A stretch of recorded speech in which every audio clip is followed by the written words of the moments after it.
வணக்கம். வெற்றி படிக்கட்டு நிகழ்ச்சிக்கு உங்களை வரவேற்பது வி விஷ்ணுராஜ். இன்றைய வெற்றி படிக்கட்டு நிகழ்ச்சியில் 10ஆம் வகுப்பு சமூக அறிவியல் தேர்வுக்கு தயாராவது எப்படி என்பது குறித்து விவாதிக்க உள்ளோம்.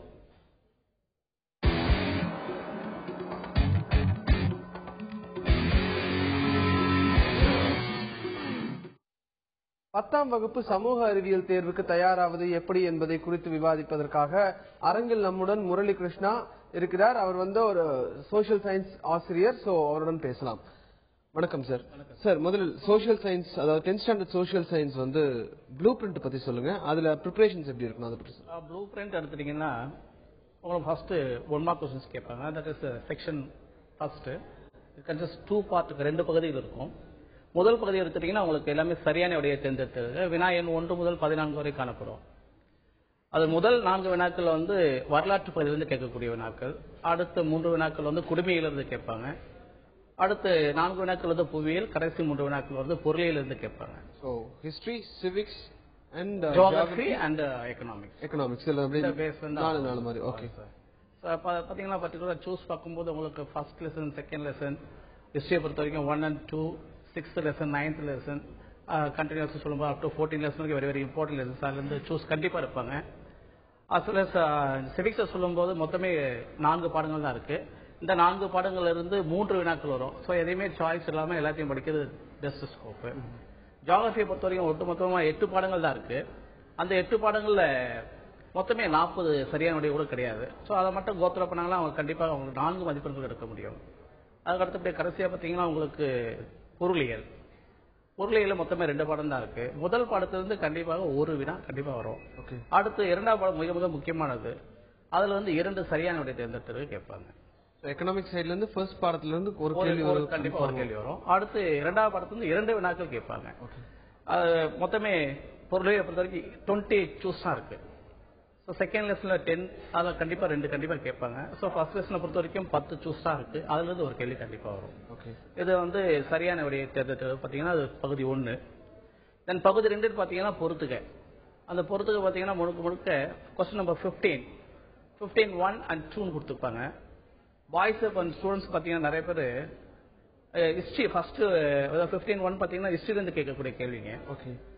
அது மொத்தமே 5 கொடுத்துருப்பாங்க. 5க்கு 7 ஆப்ஷன் கொடுத்துருப்பாங்க. அதை சூஸ் பண்ணி கரெக்டா எழுதணும். ஸ்டூடெண்ட்ஸ் பாத்தீங்கன்னா ஃபர்ஸ்ட் 5க்கு லாஸ்ட் 7 ஆன்சர், ஜியோகிராஃபி ஆன்சர் கொண்டு மேட்ச் பண்ணக்கூடிய ஸ்டூடெண்ட்ஸ் இருக்காங்க. இதில் பசங்க கவனிக்க வேண்டியது பார்த்தீங்கன்னா கொஸ்டின் நம்பர் 15ல பர்டிகுலர் அந்த ஃபர்ஸ்ட் பார்ட்ல ஒன்லி ஹிஸ்டரி, அதுக்கு ஸ்ட்ரைட்டா இருக்கக்கூடிய அந்த 7 ஆப்ஷன் தான் சூஸ் பண்ணி எழுதணும். ஸோ அதை கூட செய்ய தவறிடுறாங்க. அதுக்கு இனிமே வரக்கூடிய காலகட்டம் கண்டிப்பா பார்க்க சொல்லிடுவாங்க. பார்த்து அதை தவறுகளை அவாய்ட் பண்ணணும். ஓகே, அதுல தவறுகள் வராம இருக்கிறதுக்கு அதனுடைய ப்ரிப்பரேஷன் எப்படி இருக்கணும்? அது புக்ல இருக்கிறது அதே மாதிரியே படிக்கணுமா, இல்ல உள்ள இருந்து கேட்கறதுக்கான வாய்ப்புகள் இருக்கா? மோஸ்ட்லி புக் பேக்ல இருந்து கேட்டுட்டு இருக்காங்க. சோ அதை கோத்தர் பண்ணி நல்லா பிராக்டிஸ் பண்ணாதான் போதுமானது. பிராக்டிஸ் பண்ணணும். இந்த மேக்ஸ் ஃபாலோயிங் பொறுத்த வரைக்கும் கேள்வி எழுதாமே ஆன்சர் எழுதுறாங்க. அது தவறு. இப்ப மேட்ச் பண்ணோம்னா கேள்வியும் இருக்கணும், பதில் இருக்கணும். அது ரெண்டுத்தையும் மேட்ச் பண்ணாதான் அது மேக்ஸ் ஃபாலோயிங் ஆகும். ஸோ பொறுத்த வரைக்கும் கேள்வி எழுதி கூடவே பதில் எழுதணும். அது சரியான பதில் எடுத்து எழுதணும். நீங்க கேள்வியை எழுதி பதில் எழுதணும்னு சொல்றீங்க. பட் ஒரு சில ஆசிரியர்கள் அந்த நம்பர் क्वेश्चन மார்க் மட்டும் போட்டுட்டு எழுதினாலே போதும், டைமை சேவ் பண்றதுக்காக அப்படின்னு சொல்லி அப்படி எழுதக்கூடாது. ஓகே, இது பாத்தீங்கன்னா ஒரு சரியான விடைக்கு மட்டும் கேள்வி எண்ணணும், அதுக்கு உண்டான சரியான விடையை எடுத்து எழுதினா மட்டும் போதுமானது. பொறுத்துக பொறுத்த வரைக்கும் கேள்வியும் எழுதணும், பதிலும் எழுதணும். ஓகே, அதே பொறுத்துக மட்டும் இந்த மாதிரி ஒன்லி ஆன்சர் மட்டும் எழுதுவதும் தப்பு. இல்லைன்னா அந்த ஆன்சர் பக்கத்துல நம்பர் 1, 2, 3 போட்டு கொடுப்பாங்க, அதுவும் செய்யறதும் தவறு. ஸோ பொறுத்த வரைக்கும் கேள்வியும் இருக்கணும், அதுக்குண்டான விடையும் எழுதணும். அப்படி எழுதுனா சரியான ஆன்சர் இருக்கும். நேருக்கு நேர் அப்படியே எழுதிருக்கணும். நேருக்கு நேர் கண்டிப்பா எழுதணும். ஏன்னா எல்லாமே ஜம்பிளா இருக்கும், அதை அரேஞ்ச் பண்ணி கரெக்டா எழுதணும். ஸோ 15-1 பொறுத்த வரைக்கும் ஹிஸ்டரியில இருந்து கேட்கக்கூடிய கேள்விகள் 5 கேள்விகள் இருக்கும். 15-2 பாத்தீங்கன்னா ஜியோகிராஃபில இருந்து கேட்பாங்க. அது மொத்தமே நான் சொன்ன மாதிரி சூஸ் எப்படி 40 இருக்கோ அது போல இதுவும் ஒரு 40 பொறுத்துக்கே தான் இருக்கு. இதை நல்லா தரவா பண்ணாங்கன்னா அதுல இருந்து கண்டிப்பா அவங்களால 5 மதிப்பெண்கள் எடுக்க முடியும். இது 1 மார்க்கை பொறுத்த வரைக்கும் சரியான விடை 14 மதிப்பெண்களும் பொறுத்துக்கு ஒரு 10 மதிப்பெண்கள் சேர்த்து ஆக மொத்தம் 24 மதிப்பெண்கள் மாணவர்களுக்கு எளிமையான முறையில் எடுக்க முடியும். ஓகே, 2 மார்க் क्वेश्चंस பத்தி சொல்லுங்க சார். 2 மார்க் क्वेश्चंसல ப்ரிபரேஷன் 2 மார்க் சொல்லும்போது பாத்தீங்கன்னா இதுக்கு அடுத்தது 2 மார்க்ஸ் தான் வரும். அது எப்பவுமே இது செக்ஷன் 2 சொல்லுவாங்க. சார், நம்ம 2 மார்க் क्वेश्चंस பத்தி பேசுவோம். அதற்கு முன்பாக சேலம்ல இருந்து நைஷத் கால் பண்ணிருக்காரு. வணக்கம் நைஷத், உங்களுடைய சந்தேகம் என்ன சொல்லுங்க. சொல்லுங்க சார். வணக்கம், சொல்லுங்க. நான் சேலத்துல இருந்து நோக்கல் பேசுறேங்க. கொஞ்சம் 2 மார்க் எல்லாம் ஹெட்டிங் போட்டு எதனா இல்ல கீவேர்ட்ஸ் எல்லாம் எப்படி என்ன மாதிரி ஹைலைட் பண்ணலாம்? 2 மார்க்ஸ் எல்லாமே பாயிண்ட் அவுட் பண்ணி எழுதுதான் சார் பெஸ்ட். எப்பவுமே ஆக்சுவலா பாத்தீங்கன்னா ஒரு ஷார்ட் ஆன்சர் வச்சுக்கோங்களேன், எல்லாம் தெளிவா கொடுக்கணும். பேராகிராஃப் எல்லாம் எழுதிட்டு போக அவசியம் கிடையாது. ஒரு 2 மார்க் கொஸ்டின் அட்லீஸ்ட் 2 பாயிண்ட்ஸ் இருக்கணும். அப்படி எழுதினாதான் உங்களுக்கு வந்து ஃபுல் மார்க்ஸ் கிடைக்கும். ஓகே, அவர் 2 மார்க் கொஸ்டின் பத்தி தான் கேட்டாரு. சோ இப்போ 2 மார்க் கொஸ்டின்ஸ் பத்தி தான் நம்ம முன்னாடி பேசிட்டு இருந்தோம். சோ அதுல 2 மார்க் கொஸ்டின்ஸ்ல இப்ப இவர் கேட்ட மாதிரி பாயிண்ட் பை பாயிண்ட் எழுதலாமா இல்ல ஒரே ஸ்ட்ரெச்ல அப்படியே எழுதி முடிச்சிடலாமா? இல்ல சார், அதை பாத்தீங்கன்னா எப்பவுமே பாயிண்ட் அவுட் பண்ணி எழுதுறது வந்து ஈஸியா இருக்கும். வேல்யூவேஷன் பண்ணும்போது ரொம்ப எளிமையா இருக்கும். சோ அவங்க என்ன தேவையோ அது கண்டிப்பா ஹைலைட்டா தெரியும். அப்படி எழுதும்போது கண்டிப்பா அந்த மாணவர்களுக்கோ அல்ல மாணவிக்கோ மதிப்பெண்கள் குறைவதற்கு வாய்ப்பே கிடையாது. ஓகே, சோ இப்போ பாயிண்ட் அவுட் பண்ணி எழுதுறது சேஃப் சைடு. ஓகே, நம்ம தொடர்ந்து பேசுவோம் சார். அதுக்கு முன்பாக சென்னையில இருந்து முகமது கால் பண்ணிருக்காரு. வணக்கம் முகமது, உங்களுடைய சந்தேகம் என்ன சமூக அறிவியல் குறித்து சொல்லுங்க. Hello sir. வணக்கம் சார். வணக்கம், சொல்லுங்க. அது வந்து எக்கனாமிக்ஸ்ல வந்து எது sir important question? Sir economics 5 marks. 5 marks sir. Economics பொறுத்தவரைக்கும் 5 மார்க்ஸ் பார்த்தீங்கன்னா பர்டிகுலர் செகண்ட் லெசன் இந்திய நாட்டின் பொருளாதாரம் விடுதலைக்கு பின் எப்படி இருந்துச்சுன்னு பார்க்க. அது பார்த்தீங்கன்னா குறிப்பா ஃபர்ஸ்ட் இந்த what are the objective of 11th 5 plan சொல்லுவாங்க. அதாவது 11வது ஐந்தாண்டு கால திட்டத்தினுடைய நோக்கங்கள் யாவை. அடுத்தபடியாக பார்த்தீங்கன்னா பசுமை புரட்சி. நெக்ஸ்ட் 1991ஆம் ஆண்டுடைய பொருளாதார சீர்திருத்தம். இந்த 3 கேள்வியை தொடர்ச்சியா படிச்சாலுமே வித்தவுட் சாய்ஸ்ல தரவா பண்ணீங்கன்னா உங்களுக்கு கண்டிப்பா பொருளியல இருந்து அந்த பர்டிகுலர் லெசன் செகண்ட் லெசன்ல இந்தியன் எக்கானமி ஆஃப்டர் த இண்டிபெண்டன்ஸ்ல இருந்து 2 நெடுவினாக்கள் கேட்பாங்க. அந்த 2 நெடுவினாக்கள் இந்த 3 வினாக்களுக்குள்ளே கண்டிப்பா வந்துடும். உங்களால கண்டிப்பா 5 மதிப்பெண்கள் எடுக்கிறதுக்கு வாய்ப்புகள் அதிகமா இருக்கு. பட் வித்தவுட் சாய்ஸ் படிக்கணும். ஓகே, அது வந்து without choice. Yes sir, particular 3 questions சீக்வென்ஸா இருக்கும் உங்களுக்கு. क्वेश्चन நம்பர் 1 and 2 1 2 3 அது 11 நோக்கங்கள். இன்ஃபேக்ட் அது சொல்ல போனா பாத்தீங்கன்னா இந்த 3 வினாக்கள் இருந்து குறுகிய வினாவே கிட்டத்தட்ட ஒரு 6 வினாக்கள் அதிலேயே அடங்கிடும். ஓகே, அந்த செகண்ட் லெசன் பாத்தீங்கன்னா உங்களுக்கு ஒரு ஷார்ட் ஆன்சர் இருக்கு. அதாவது 2 மார்க் மதிப்பெண்கள் சொல்லும்போது இந்த 3 நெடுவினாக்கள் படிச்சாலுமே அதுல இருந்து உங்களுக்கு ஒரு குறுகிய வினாக்கு உண்டான விடையை உங்களால எழுத முடியும். அப்பார்ட் ஃப்ரம் பாத்தீங்கன்னா இன்னும் 4 குறுகிய வினா தான் படிக்க வேண்டியிருக்கும். அதுவும் கொஞ்சம் எளிமையான வினாக்கள் தான். அது முடிச்சாச்சுன்னா உங்களுக்கு பர்டிகுலர் அந்த லெசன் வரைக்கும் பாத்தீங்கன்னா எக்கனாமிக்ஸை பொறுத்த வரைக்கும் second lesson it consist 9 marks.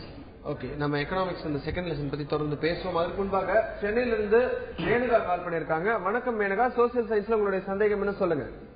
Sir, என் பொண்ணு 10th படிக்கிறாங்க சார். சொல்லுங்க. அவங்க வந்து எல்லாத்தையும் நல்ல மார்க்ஸ் ஸ்கோர் பண்ணாங்க சார். சோசியல்ல கொஞ்சம் டல்லா இருக்காங்க சார். அதான் போயிட்டு அவங்க மிஸ் கிட்ட கேட்டதுக்கு அவங்க என்ன சொல்றாங்கன்னா வந்து 1 மார்க் கொஸ்டின் கேட்டிருந்தாங்கன்னா அது வந்து வாட் இஸ் யுவர் கேட்டா மேனகா சொல்லக்கூடாது, அத ஃபுல் ஃபார்ம் ஆஃப் எழுதினாதான் மார்க் உண்டுன்னு அப்படியே அடிச்சு போட்டாங்க சார். இல்லம்மா, அது தவறு. ஆக்சுவலா கேட்டீங்கன்னா என்ன கேள்வியோ அந்த கேள்விக்கு உண்டான சரியான விடையை மட்டும்தான் செலக்ட் பண்ணி எழுதணும். கேள்வி எழுதி விடை எழுத வேண்டிய அவசியம் கிடையாது.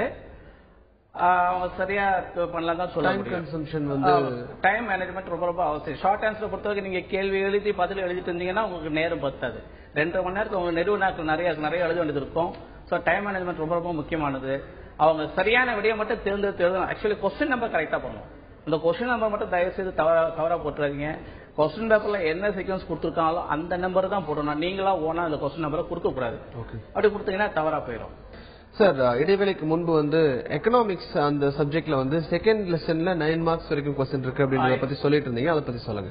சார், எக்கனாமிக்ஸ் செகண்ட் லெசன் பார்த்தீங்கன்னா அது இந்தியன் எக்கானமி ஆஃப்டர் த இண்டிபெண்டன்ஸ் ஒரு லெசன், பர்டிகுலர் லெசன். அது அதுல சூஸை பொறுத்த வரைக்கும் 10 சூஸ் இருக்கு சார். அந்த 10 சூஸ்ல இருந்து 2 மதிப்பெண்கள் கண்டிப்பா கேட்பாங்க. அதுக்கு அடுத்தபடியா பாத்தீங்கன்னா பேராகிராஃப் கொஸ்டின் 1 கண்டிப்பா இருந்து வரும். மொத்தமே அதுல 4 கொஸ்டின்ஸ் தான் இருக்கு. ஃபர்ஸ்ட் 3 கண்டினியூவா படிச்சோம்னாலே போதுமானது. தென் பிரேஃபை பொறுத்த வரைக்கும், அதாவது ஷார்ட் ஆன்சரை பொறுத்த வரைக்கும் பாத்தீங்கன்னா இந்த நான் ஏற்கனவே சொன்ன மாதிரி இந்த 3 நெடுவினாக்களை படிச்சாலுமே கிட்டத்தட்ட அதுல 6 வினாக்கள் அதுலயே அடங்கிடும். குறுகிய வினா. அப்பார்ட் ஃப்ரம் இந்த 6 கொஸ்டின்ஸ் விட்டுட்டீங்கன்னா நீங்க 4 கொஸ்டின் தான் படிக்கணும். ஸோ பிரீஃப்ல இருந்து 2 மதிப்பெண்கள் கிடைக்கும். பேராகிராஃப்ல இருந்து 5 மதிப்பெண்கள் கிடைக்கும்.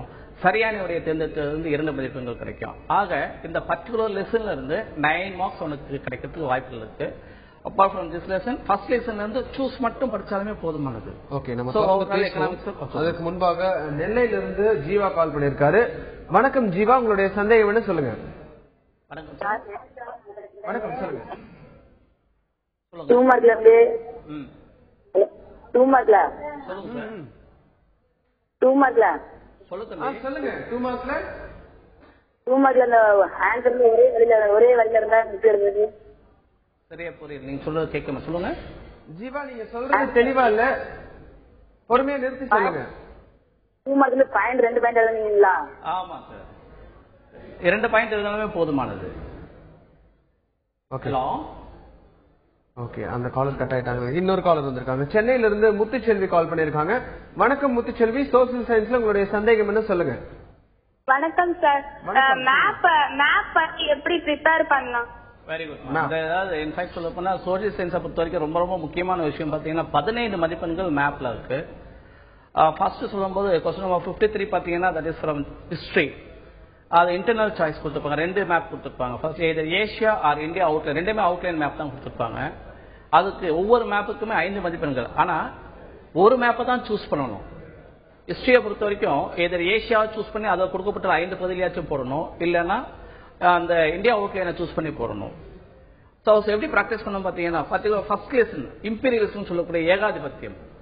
இந்த முதல் பாடத்தில் இருக்கக்கூடிய புத்தகத்துக்கு பின்னாடி என்ன வினாக்கள் இருக்கோ அதுதான் அந்த ஆசிய மேப்பில் கேட்கக்கூடிய கேள்விகள். இதை தவிர்த்து எதுவுமே கிடையாது. ஸோ அந்த பர்டிகுலர் மேப்பை மட்டும் நீங்க ப்ராக்டிஸ் பண்ணாலும் அவங்க அதுல இருந்து 5 மதிப்பெண்கள் உறுதியாக எடுக்க முடியும்.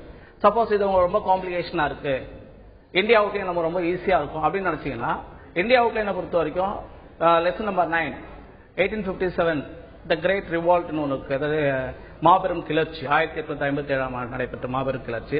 அந்த பர்டிகுலர் பாடத்துக்கு பின்னாடியும் குறிப்பிட்ட பகுதிகள் கொடுத்திருக்காங்க. அதையும் கூடுதலா 12ஆம் பாடக்கூடிய விடுதலை இயக்கம் 2ஆம் லெசன் காந்தி சகாப்தத்தில் இருக்கக்கூடிய பர்டிகுலர் அந்த 12th லெசன்ல இருக்கக்கூடிய புக் பேக் அந்த மேப் பகுதியில் மட்டும் பிராக்டிஸ் பண்ணாலுமே ஹிஸ்டரியில இருந்து கிட்டத்தட்ட 5 மதிப்பெண்கள் எடுக்கணும், உறுதியா இருக்க முடியும். So apart from this geography எடுத்துட்டீங்கன்னா ஜியாகிரபியில மட்டும் 15 பகுதிகள் கொடுப்பாங்க, அதுல 10 பகுதிகள் தான் அவங்க குறிப்பிடணும். ஸோ நிறைய மாணவர்கள் பார்த்தீங்கன்னா அந்த ஜியாகிரபி மேப் 10 out of 10 எடுக்கிறதே கிடையாது. இன்ஃபேக்ட் சென்டம் மிஸ் ஆகுறதே இந்த பர்டிகுலர் ரீஜன்ல தான். மேப்பை பிராக்டிஸ் பண்றது ஒரு தனி ஸ்கில். அது ஒட்டு மொத்தமா எல்லாத்தையும் ஒன்னா வச்சுட்டு பாத்தீங்கன்னா நம்மளால, அதாவது சாப்பிடும்போது மொத்தமா இலையில எல்லாத்தையும் ஒன்னா வச்சுட்டு நமக்கு தெரிச்சு போயிடும், எதை சாப்பிடுறதுன்னு தெரியும். அது போலதான் எல்லாத்தையும் ஒரே நேரமா பிராக்டிஸ் பண்ணக்கூடாது. ஓகே, மேப் ப்ரிப்பரேஷன் பத்தி நம்ம தொடர்ந்து பேசுவோம் சார். அதற்கு முன்பாக கும்பகோணம்ல இருந்து ஹரிணி கால் பண்ணிருக்காங்க. வணக்கம் ஹரிணி, சோசியல் சயின்ஸ்ல உங்களுடைய சந்தேகம் என்ன சொல்லுங்க. சார் ஜியோகிரபில 5 மார்க்குக்கு சில क्वेश्चनக்கு டயகிராம் வரையணும்னு சொல்றாங்க. Yes ma'am. அந்த எந்த மாதிரி क्वेश्चनக்கு டயகிராம், அதாவது இந்தியா மேப் போடணும், இந்தியா அவுட்லைன் போடணும் அப்படின்னு சொன்னாங்க ஃபர்ஸ்ட் லெசன்ல இருக்க 5 மார்க்குக்கு. ஆமாமா. அது எந்தெந்த क्वेश्चनக்கு போடணும்? சப்போஸ் நீங்க மவுண்டன்ஸுடைய எக்ஸ்பிளைன் பண்ண சொல்றாங்க, இமாலயனுடைய இம்பார்ட்டன்ஸ் எக்ஸ்பிளைன் பண்ண சொல்றாங்க இல்லையா? ஸோ அப்படி பண்ணும்பொழுது உங்களுக்கு ஆல்ரெடி உங்களுக்கு மேப், உங்களுக்கு இந்தியா மேப் கொடுத்துருக்காங்க. அந்த மேப்பே நீங்க என்ன பண்ண அழகாக ட்ரேஸ் பண்றதுனா ட்ரேஸ் பேப்பர் வச்சு ட்ரேஸ் பண்ண அவசியம் கிடையாது. அது கொஞ்சம் இம்ப்ரெஸ் பண்ணாலுமே அந்த மேப் அவுட்லைன் எழுதுறோம். அந்த மேப் வரைஞ்சிட்டு நம்ம எந்த ஏரியா பத்தி எழுதுறோமோ அந்த பர்டிகுலர் ஏரியா மட்டும் நம்ம ஷேர் பண்றதோ இல்ல அந்த என்ன இடம் அங்க மென்ஷன் பண்ணி எழுதுனாலும் உங்களுக்கு ஃபுல் மார்க்ஸ் கிடையாது. சப்போஸ் மேப்பை போடாம கூட எழுதலாம், அதுக்கு ஒன்றும் மார்க் கம்மி பண்ண போறது கிடையாது. இதை எழுதுனா கொஞ்சம் மிகை ஊற்றுற மாதிரி இருக்கும். ஸோ மதிப்பெண்கள் குறைக்கணும்னு தோணும் போது குறைக்க தோணாது. 100 out of 100 எடுக்கும்போது பார்க்கும்போது ஒரு சில கொஸ்டின்ஸ் பார்த்தீங்கன்னா சொல்லலாம். நீங்க ரிமோட் சென்ஸ்னு ஒரு லெசன் இருக்கு, 8th லெசன் தொலை நுண்ணுணர்வு. இந்த படங்களை பார்த்தீங்கன்னா காம்படன்ஸ், ப்ராசஸிங் யூனிட்ஸ், இப்படி நிறைய கேள்விகள் இருக்கு. அது பார்த்தீங்கன்னா கண்டிப்பா அது படம் வரைஞ்சதான் அந்த கேள்விகள் எழுதணும். அப்படி எழுதும்போது தான் உங்களுக்கு முழு மதிப்பெண்கள் கிடைக்கும். இந்த எப்பவுமே எப்போ கிட்டத்தட்ட 100 out of 100 வரும்போது இதெல்லாமே பார்க்க தோணும். ஓகே ஓகே சார், இன்னொரு காலர் வந்திருக்காங்க. மதுரையில இருந்து ஜெகதீஸ்வரன் கால் பண்ணிருக்காரு. வணக்கம் ஜெகதீஸ்வரன், சமூக அறிவியல் உங்களுடைய சந்தேகம் என்ன சொல்லுங்க. வணக்கம் சார். இந்த 5 மதிப்பெண் வினாக்கள்ல எப்படி சார் முழு மதிப்பெண் பெறுறது? நல்ல கேள்வி தம்பி. இதை பாத்தீங்கன்னா ஹிஸ்டரியை பொறுத்த வரைக்கும் எந்த ஒரு கேள்வியா இருக்கலாம், ஹிஸ்டரியா இருக்கலாம், ஜியோகிரபியா இருக்கலாம், சிவிக்ஸா இருக்கலாம், இல்ல எக்கனாமிக்ஸா இருக்கலாம், எந்த கேள்வியா இருந்தாலுமே எல்லாத்துக்குமே சப்ஹெட்டிங்ஸ் இருக்கும். ஸோ ஃபர்ஸ்ட் குறிப்பு சட்டம்னு சொல்லக்கூடிய சினாப்சிஸ் எழுதிட்டு அந்த ஒவ்வொரு ஹெட்டிங்ஸை பத்தி நீங்க எக்ஸ்பிளைன் பண்ணி எழுதும் போது உங்களுக்கு ஃபுல் மார்க்ஸ் அலாட் பண்ணுவாங்க. அப்படி இல்லாம நம்ம எப்படி ஒரு பேராகிராஃப் கொஸ்டின் மாதிரி நீங்க ஒரு எஸ்ஸே டைப்பா நீங்க எழுதிட்டு போனீங்கன்னா உங்களுக்கு ஜஸ்ட் கரெக்ட் பண்ணும்போது ஃபுல் மார்க் வாங்க ரொம்ப கஷ்டம். 5 மார்க் 4 மார்க்ல 4 மார்க் போட்டு போயிடுவாங்க. ஸோ நம்ம கரெக்டா எழுதும்போது புள்ளி ஒருத்தோடு எழுதணும், பாயிண்ட் அவுட் பண்ணி எழுதுறது ஒரு சேஃப் சைட். அந்த மாதிரி எழுதினா உங்களுக்கு கண்டிப்பாக 5 மதிப்பெண்கள் கிடைக்கும்.